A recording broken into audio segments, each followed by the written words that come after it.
Rabbi shrah li sadri wa yassir li amri wahlul 'uqdatam min lisani yafqahu qawli. Allahumma innaka 'afuwwun tuhibbul 'afwa fa'fu 'anna ya karim. Ya Fattah ya 'Alim iftah lana futuhal 'alim. Yang saya hormati Bapak Imam, Bapak-bapak, ibu-ibu, hadirin jamaah sholat subuh rahimahumullah. Shaimin, shaimat yang dimuliakan oleh Allah Subhanahu wa taala. Kembali kita menyampaikan puji dan syukur kita kepada Allah Subhanahu wa taala atas segala limpahan nikmat dan rahmatnya kepada kita. Dan alhamdulillah, insyaallah pada hari ini kita memasuki bulan suci Ramadan di hari yang ke-25. Untuk itu mari kita selalu menyampaikan puji dan syukur kita kepada Allah Subhanahu wa taala, dan tidak lupa pula kita iringi dengan shalawat dan salam kepada Nabi kita Muhammad sallallahu alaihi wasallam. Allahumma shalli ala sayyidina Muhammad. Bapak Ibu jamaah salat subuh, jamaah pengajian rahimahullah. Pengajian kita pada pagi hari ini menjelang waktu syuruk. Kita awali dengan surah Al-Isra ayat 79 sampai ayat 84. Tapi yang kita bahas nanti berkaitan dengan bulan suci Ramadan ini. A'udzu billahi minasy syaithanir rajim. Bismillahirrahmanirrahim. Aqimis sholata liduluki syamsi ila wasaqil laili wa qur'anal fajr. Inna qur'anal fajri kana mashhuda. Wa minal laili fatahajjat bihi nafilatan lak asa an yab'asaka rabbuka maqaman mahmuda. Wa qur rabbi adkhilni mudkhala sidqin wa akhrijni mukhraja sidqin waj'alni min ladunka sultanan nasira. Wa qul ja'al haqqu wa dhahaqal batil innal batila kana zahuqa. Dari beberapa ayat ini yang akan kita bahas, yaitu pada ayat ke-79. Sebelum kita membahas ayat ini, kami ingin menyampaikan bahwa ada satu peristiwa yang kita imani dan kita yakini nantinya pada Yaumul Mahsyar. Pada hari kita dibangkitkan dari alam kubur dan kita dikumpulkan di padang mahsyar itu. Pada bulan suci Ramadan ini, gambaran padang mahsyar itu ada salah satu poin di dalam doa gamilin. Doa gamilin itu biasanya dibaca beberapa masjid, sebetulnya untuk mengingatkan perjumpaan kita, pertemuan kita di padang mahsyar itu. Poin doanya adalah wa tahta liwa'i Muhammadin sallallahu alaihi wasallam sa'irin. Jadi diartikan potongan doa itu, kita berada di bawah bendera wa tahta liwa'i Muhammadin sallallahu alaihi wasallam sa'irin. Sa'irin itu kita berada di belakang Rasulullah, di bawah payung benderanya. Itu bahasa Arabnya. Nah itu gambarannya adalah di padang mahsyar. Oleh karena itu luar biasa doa kami itu kalau kita memahami, kita resapi, kita artikan satu persatu dari poin doa itu. Nah terkait di padang mahsyar ini, sebelum menjelaskan ayat ini, digambarkan di dalam Al-Quran itu ketika kita berkumpul di padang mahsyar itu semua kita itu ragu, semua kita merasa tidak percaya, tidak yakin, dan ada rasa ketakutan dengan amal ibadah kita masing-masing. Siapapun dia, itu digambarkan di padang mahsyar itu. Nah, ketika kita dalam keadaan demikian, maka masing-masing umat, baik umat Nabi Adam alaihissalam maupun umat Nabi Nuh, Nabi Ibrahim, Nabi Isa dan Nabi Musa, termasuk umat Nabi Muhammad, mencari pertolongan, mencari pemimpin untuk memberikan syafaat yang disebut dengan syafaatil uzma. Syafaatil uzma itu syafaat yang paling besar, syafaat yang maha dahsyat.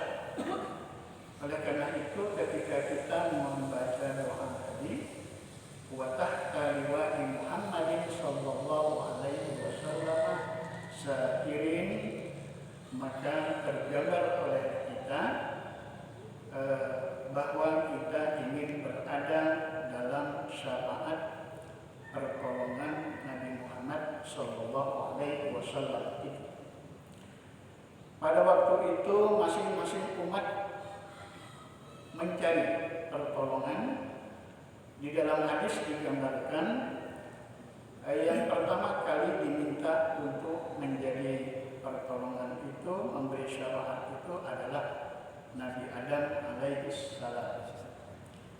Tetapi Nabi Adam alaihissalam tidak mampu untuk memberi syafaat itu. Jadi salah satu alasan Nabi Adam karena dia juga melakukan perbuatan kesalahan ketika dia di dalam surga itu memakan buah khuldi dan menyebabkan dia keluar dari surga itu. Jadi Nabi Adam menyatakan tidak kesiapannya untuk memberi syafaat kubra itu.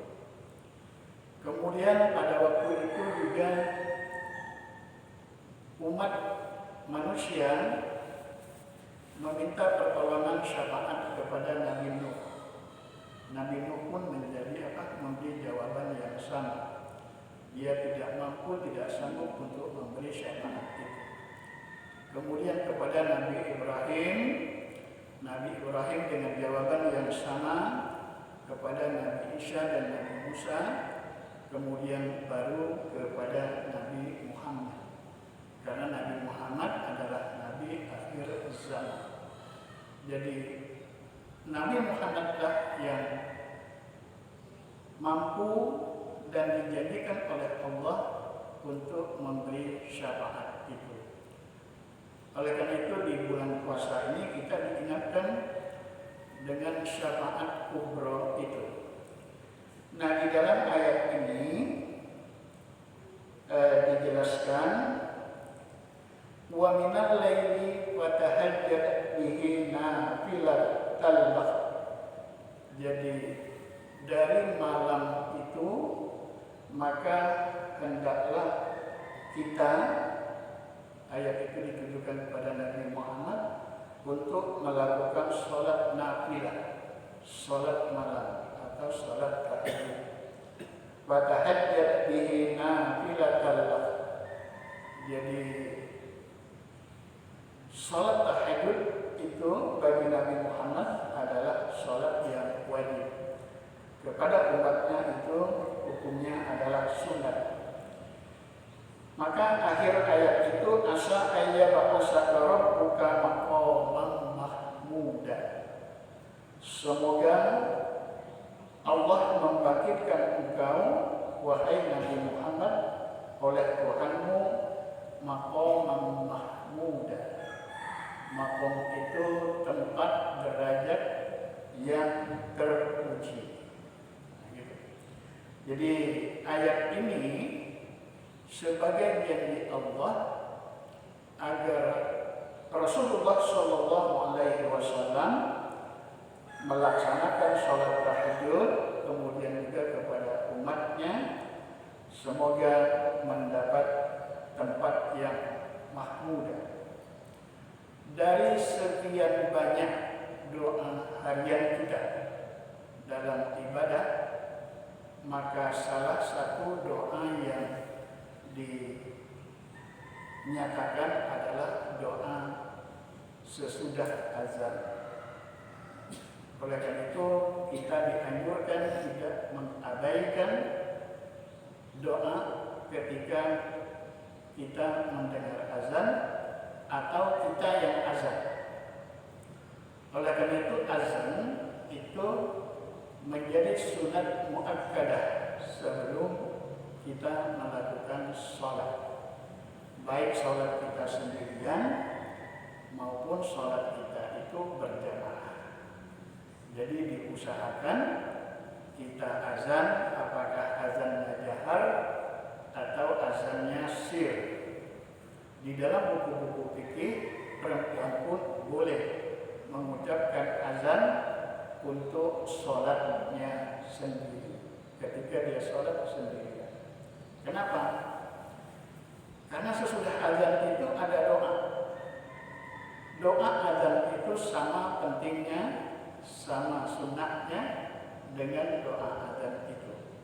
Maka doa sesudah azan itu, Allahumma rabba hadhihi da'wati tammah was-shalatil qa'imah. Terus ati Muhammadanil wasilata wal fadilata wasyarafa wad darajatal aliyah wa ba'asku maqaman mahmudan alladhi wa'anta innaka la tukhliqul mi'ad. Inti dari doa sesudah azan itu, pertama kita meminta bagaimana Nabi Muhammad itu menjadi wasilah kita. Ketika kita membaca sholawat, maka pada waktu itu kita mengikut sertakan Rasulullah Sallallahu Alaihi Wasallam di dalam doa kita. Ati Muhammadanil wasilah, datangkan, berikan kepada Nabi Muhammad itu wasilah. Wal fadilah, fadilah kelebihan, keutamaan. Wasyarba, kemuliaan yang tinggi. Wadarajatul aliyah, derajat yang tinggi. Itu adalah tujuannya ketika kita masih di dunia. Harapannya itu adalah bagaimana Nabi Muhammad itu menyertai kita, bersama kita dalam kita melaksanakan ibadah. Wa ba'asku, dan bangkitkan Nabi Muhammad itu maqaman mahmudan alladhi wa'adta. Jadi doa itu diambil dari potongan ayat ini. Jadi di dalam ayat ini asa ayyaba'asaka rabbuka maqaman mahmudan, bahwa rahmat Allah, selawat malaikat, selawat Allah, selawat malaikat dan selawat kita, agar nantinya Rasulullah Muhammad Sallallahu Alaihi Wasallam dapat memberi syafaat itu. Jadi maka doa azan itu agar kita perhatikan, tidak kita abaikan dan jangan sampai kita tidak berdoa. Semakin banyak kita mendoakan Rasulullah SAW, maka syafaat kubro nanti pada yaumul mahsyar itu sangat besar kemungkinan kita terima. Oleh karena itu, di bulan suci Ramadan, ketika Bilal atau imam membaca doa wa tahta liwa'i Muhammadin sallallahu alaihi wasallam sairin, itu tujuannya adalah agar kita mendapat syafaat kubra dari Rasulullah sallallahu alaihi wasallam. Jadi bulan suci Ramadan ini sebetulnya adalah bulan pengisian diri. Ibarat apa itu, kemarin saya sampaikan, di bulan Ramadan ini kita diberi amunisi, diberi energi, diberi kekuatan. Ini tinggal 5 hari lagi. 5 hari berarti ya kurang lebih 5 atau 4 hari masuk 10 akhir yang terakhir. Nah, kita dianjurkan pada bulan suci, pada hari-hari sebelum ini melakukan i'tikaf. I'tikaf itu menurut Imam Syafi'i paling tidak minimal i'tikafnya adalah seukuran waktu sholat. Jadi berapa menit kita sholat, misalnya sholat subuh, sholat kebiasaan kita atau sholat asar, maka paling tidak ada i'tikaf kita apakah sebelum masuk waktu zuhur, atau setelah waktu zuhur, atau sebelum waktu asar, atau sesudah waktu asar, sesuai dengan kemampuan kita. Jadi i'tikaf di dalam fikih Imam Syafi'i paling tidak lamanya seukuran waktu kita sholat. Kalau kita mampu 1 jam, kita sanggup 2 jam, sanggup 3 jam. Nah, yang harus diperhatikan ketika kita niat i'tikaf itu 1 malam atau 1 hari. Kalau niat i'tikafnya 1 malam, maka dia sudah harus masuk masjid sebelum waktu maghrib. Kalau niat i'tikafnya 1 malam, dan keluar dari masjid setelah habis waktu subuh. Bahkan sebagian pengikut Imam Syafi'i keluar dari masjidnya itu sesudah sholat duha. Jadi tergantung dengan niat kita, berapa lama kita mau i'tikaf. Kalau i'tikafnya 1 hari, maka sudah harus masuk masjid sebelum matahari terbit. Jadi sekarang misalnya kita niat i'tikaf 1 hari, maka sebelum matahari terbit kita sudah masuk masjid. Dan keluar dari masjidnya itu setelah masuk waktu maghrib. Jadi kemampuan kita untuk i'tikaf, karena inti dari i'tikaf itu adalah muhasabah, mengevaluasi diri dan berharap ibadah puasa kita itu betul-betul kita terima pahalanya, dan dengan harapan juga Lailatul Qadar itu dapat kita terima. Jadi kalau waktunya 1 jam atau 2 jam, ya kita ada jam di sana, silahkan apa yang bisa kita lakukan. Kalau muhasabahnya itu kita perlu awali dengan sholat tahiyatul masjid, kemudian kita membaca Al-Quran, kemudian merenungkan diri, permohonan, permintaan ampun kepada Allah Subhanahu wa Ta'ala, maka itulah kemampuan kita. ketika iktikaf itu 1 hari dan ada keperluan yang menyangkut orang banyak, tadi misalnya ada yang meninggal, sedangkan kita hari ini iktikaf, maka boleh kita keluar masjid untuk ibadah sosial kita, ta'ziyah, kemudian kita masuk lagi. Itu menurut Imam Syafi'i. Jadi tidak sulit untuk iktikaf itu sesuai dengan kemampuan kita. Yang penting jangan sampai ada kita tidak melakukan iktikaf. Karena iktikaf itu juga salah satu cara, kalau menurut Pak Das Latif, salah satu caranya kalau ingin mendapat Lailatul Qadar adalah i'tikaf.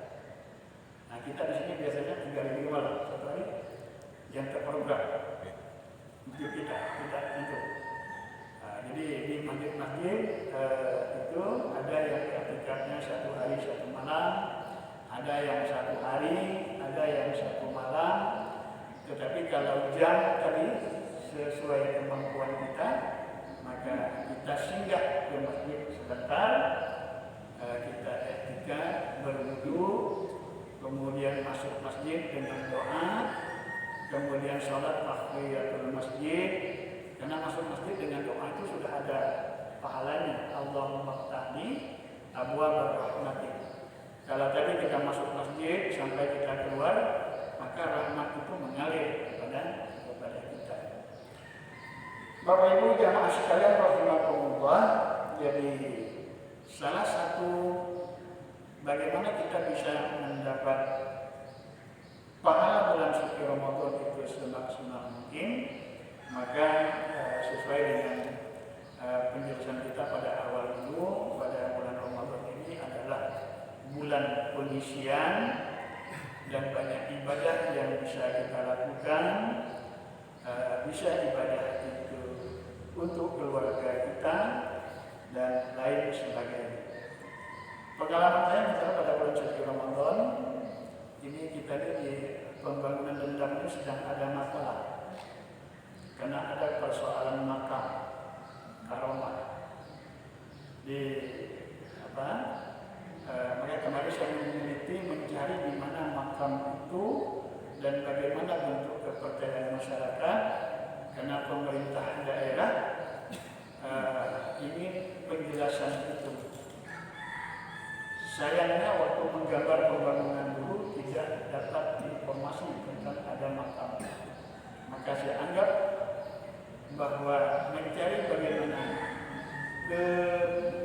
pengakuan masyarakat, bagaimana sejarah makam itu, kemudian bagaimana penghormatan orang terhadap makam itu. Karena Pak Rektor kami sudah buat statement di media kalau nggak salah, agar pembangunan makam itu memperhatikan kepercayaan masyarakat Lembah, masyarakat Bulan tentang pemahaman terhadap makam itu. Karena tempatnya belum pasti betul, maka kita sudah menyiapkan fatwa boleh atau tidak makam itu dipindahkan. Kalau masyarakat menghendaki tidak boleh dipindahkan, maka bagaimana menjadikan makam itu sebagai pusat atau objek wisata religi? Itu juga ibadah. Karena menurut informasi pembangunan jalan itu pas nabrak makam, kalau seperti itu. Saya tidak tahu persis. Jadi dari pemborongnya, dari mana-mana sudah minta penjelasan tentang makam. Itu juga ibadah. Kalau kita sedang i'tikaf, kalau itu dibutuhkan, maka itu boleh kita keluar dari i'tikaf itu. Jadi saya juga sedang mencari informasi bagaimana pengakuan kepercayaan masyarakat dan bagaimana menghargai penghormatan pengakuan kepercayaan masyarakat itu. Jadi inti dari ayat ini, karena dari beberapa doa untuk minta syafaat umroh itu itu baru kita temukan di doa azan itu. Wa ba'asku maqaman mahmudan alladzi wa'adta. Jadi bagaimana Rasulullah SAW itu dapat memberi syafaat kepada kita pada yaumul mahsyar tadi. Bayangkan betapa berat tugasnya Nabi Muhammad SAW yang telah dijanjikan untuk memberi syafaat.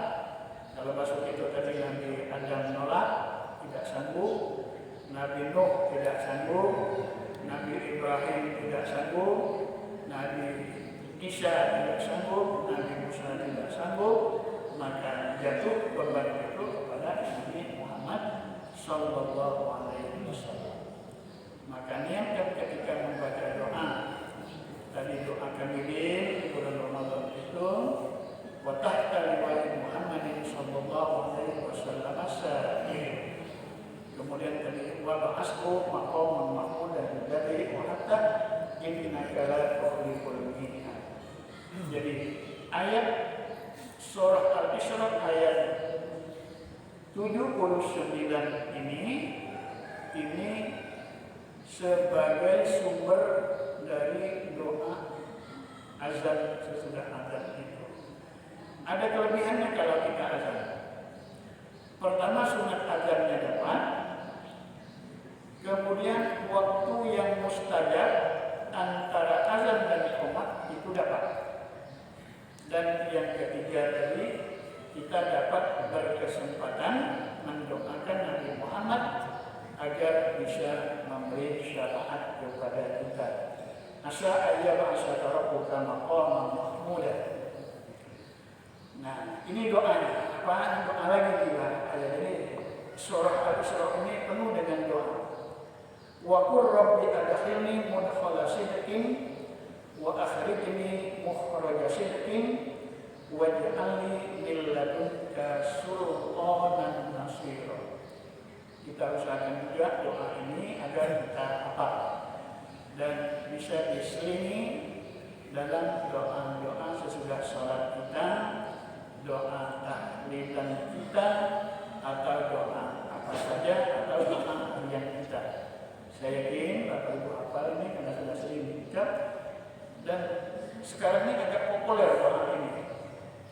Karena ketika Mahfud MD dalam beberapa minggu ini menjelaskan tentang persoalan bangsa, maka ditanya oleh wartawan, apa kekuatan yang dimiliki oleh Pak Mahfud MD? Maka dijawab oleh dia, saya dulu diajarkan oleh Gus Dur. Doanya, Rabbi adkhilni mudkhala sidqin wa akhrijni mukhraja sidqin waj'alni min ladunka sultanan nasira. Maka Mahfud MD itu mendapat wasilah, mendapat doa ini dari pesan Gus Dur kepada dia. Ternyata doa itu dia baca, dia amalkan. Apa inti doa itu? Wahai Muhammad, wa qur rabbi adkhilni. Wahai Muhammad, ya Tuhanku, adkhilni mudkhala sidqin. Masukkan saya tempat masuk yang benar. Jadi doanya, Rabbi adkhilni mudkhala sidqin wa akhrijni mukhraja sidqin. Dan keluarkan saya tempat keluar yang benar. Dalam buku-buku tafsir ada 3 penafsiran tentang ayat ini. Pertama, doa ini diwahyukan oleh Allah kepada Nabi Muhammad ketika dia akan hijrah dari Makkah ke Madinah. Jadi Rasulullah SAW ketika dia meninggalkan Makkah dan masuk hijrah ke Madinah, maka doa ini dibaca oleh Rasulullah SAW. Apa niatnya? Ya Allah, masukkan saya ke kota Madinah sebagai tempat yang benar. Oleh karena itu dia bisa betah, bisa menyampaikan ajarannya di Madinah sebelum Al-Quran itu selesai turun. Wa adkhilni mudkhala sidqin. Dan itu doa dibaca oleh Rasulullah. Wa akhrijni mukhraja sidqin. Dan keluarkan saya dari kota Makkah sebagai tempat keluar yang benar. Apa maksudnya di sana? Ketika Nabi keluar dari kota Makkah, dia hijrah karena permusuhan orang-orang Muslim, tetapi kemudian dia bisa kembali ke Mekah lagi untuk menaklukkan kota Mekah yang sering kita sebut dengan Fathu Makkah, mengambil alih kembali kota Mekah itu nama penafsiran, dan ini termasuk pendapat yang paling kuat. Yang kedua, harapan doa ini adalah agar kita dimasukkan ke dalam kuburan. Rabbi adkhilni mudkhala sidqin. Jadi agar kita dimasukkan ke dalam kuburan sebagai tempat yang benar. Rabbi adkhilni mudkhala sidqin wa akhrijni mukhraja sidqin, dan keluarkan saya dari kuburan itu ketika menuju ke Yaumul Mahsyar tadi, ketika Yaumul Ba'ats. Maka doa Rasulullah juga harapannya adalah agar keluar masuk dari kuburan itu dengan tempat yang benar. Kemudian yang ketiga, setiap ibadah. Jadi kadang-kadang kita dalam melaksanakan tugas kita itu masuknya mudah, enak. Masuk bulan Ramadan kemarin tidak begitu sulit kita. Tetapi apakah ibadah kita selama bulan suci Ramadan itu mudah kita jaga, mudah kita pelihara? Karena selama bulan suci Ramadan ini kita dididik untuk bersedekah, untuk berinfak, untuk berbagi, untuk sholat malam, untuk ke masjid dan lain sebagainya. Tetapi setelah Ramadan itu sulit kita menjaganya. Oleh karena itu setiap ibadah agar kita membaca doa ini. Wa qur rabbi adkhilni mudkhala sidqin wa akhrijni mukhraja sidqin. Doa itu ada di dalam surah Al-Isra ayat 28. Nah, di akhir ayat itu waj'alni min ladunka sultanan nasira. Jadikan bagi saya waj'alni min ladunka, dari sisi Allah, sultanan nasira, pertolongan, kekuasaan yang menolong. Artinya apa? Kita meminta kepada Allah kekuatan. Sultanan itu kekuatan. Jadi kekuasaan dalam pengertian kekuatan untuk ibadah. Waj'alni min ladunka sultanan nasira, yang bisa memberi pertolongan. Yang kedua yang kita minta itu adalah pertama tadi kekuatan, yang kedua kemampuan untuk mencegah, untuk membenteng diri kita dari musuh. Musuh itu bisa hawa nafsu, bisa orang lain. Oleh karena itu di dalam doa kita juga ada doa, Allahumma inna na'udzubika min jahdil bala wa darkis syaqa wa su'il qada wa syamatatil a'da. Dahsyatnya tantangan atau pengaruh dari musuh itu. Bapak Ibu jemaah sekalian rahimakumullah, ini penjelasan kita dari surah Al-Isra ayat 78, 79 dan sampai ayat 80. Mudah-mudahan kita hafal doa yang pendek itu, dan kalau doa itu kita ambil dari Al-Quran tidak mesti dirubah. Jadi bacakan saja wa qur rabbi adkhilni mudkhala sidqin wa akhrijni mukhraja sidqin waj'alni min ladunka sultanan nasira. Jadi waktu domirnya itu untuk kita, maka tidak mesti dirubah ketika kita memimpin doa. Jadi doa yang diambil dari Al-Quran itu baca seperti yang tertulis di dalam Al-Quran. Bapak Ibu jamaah sekalian rahimakumullah, mungkin di antara kita ada yang bertanya. Mudah-mudahan pengajian kita pada pagi hari ini bermanfaat untuk kita. Intinya adalah bagaimana kita mempersiapkan diri dan mendoakan Rasulullah agar dia dapat memberi syafaat kepada kita pada yaumul mahsyar tadi, doa pada bulan suci Ramadan dan doa sesudah azan itu. Setelah itu kita pada hari ini mudah-mudahan bermanfaat. Sekian, wassalamualaikum warahmatullahi wabarakatuh. Waalaikumsalam.